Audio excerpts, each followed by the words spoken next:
Lily and I bought this house with the plans to renovate it. It's 101 years old and it's been vacant for 10 years. Because it's been vacant, there's a few problems, like a leaky roof and a saggy floor. And the previous owner had the power cut to avoid any electrical fires and the water disconnected to avoid any frozen pipes. We're going to do a complete renovation and we're thinking it'll take at least a year and a half. Here's what we're planning for the exterior. We'll get rid of this ugly green awning and replace it with a gable porch roof. But most of the work's going to happen on the back of the house.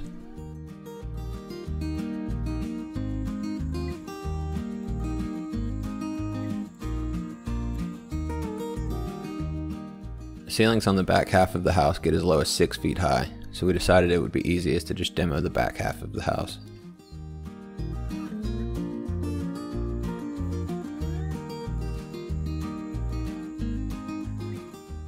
Then we'll rebuild the back half with higher ceilings and 2 gables.